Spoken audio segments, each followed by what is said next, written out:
52 communes parcourues sur 77. 22 maires sont passés devant nos caméras.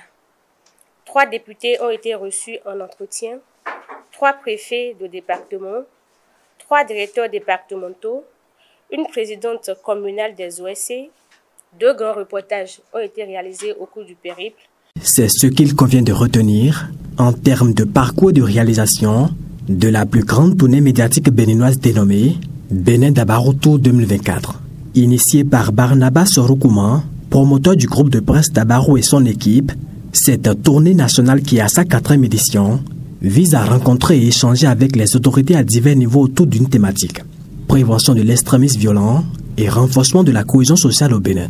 Après un long périple, les membres de l'équipe ont dressé un bilan et ont exposé les raisons qui ont motivé le choix de ce thème à la faveur d'une conférence de presse tenue au siège du dit organe de presse ce mercredi 3 avril 2024. Depuis quelques années, le Bénin, notamment la partie septentrionale, fait face aux attaques des individus armés non identifiés. À certains endroits, des pertes en vies humaines ont été enregistrées ainsi que des dégâts matériels. Il ne fait l'ombre d'aucun doute que ces menaces terroristes aux multiples facettes ont des répercussions considérables sur le processus de développement politique, social et économique de ces communes.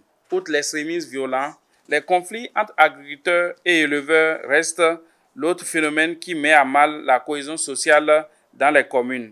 Au cours de cette tournée, qui a parcouru des communes du Bénin du nord au sud, de l'est à l'ouest, des pistes de solutions favorables à la prévention de l'extrémisme violent et au renforcement de la cohésion sociale ont été proposées.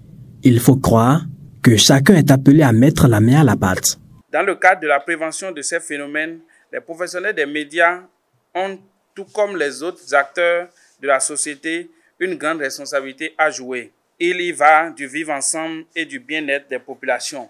Plusieurs maires ont encouragé les populations à participer à la coproduction de la sécurité, à donner l'information aux forces de l'ordre et de défense. Et selon eux, ça fait partie des moyens les plus sûrs pour lutter contre l'extrémisme violent. Pour ce qui est de la cohésion sociale, nous retenons qu'elle est de mise dans toutes les communes du Bénin.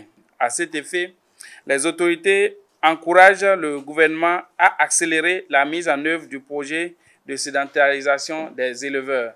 Le parcours de 52 communes par l'équipe sur les 77 que compte le Bénin est dû à l'indisponibilité de certaines autorités communales, à la non-réception des courriers par des responsables d'autres localités et aussi à l'impraticabilité de certaines routes. Pour l'initiateur du projet Barnabas Sorokouman, il y a de quoi se réjouir du bilan de cette tournée médiatique qui a démarré le 19 février et a pris fin le 26 mars 2024.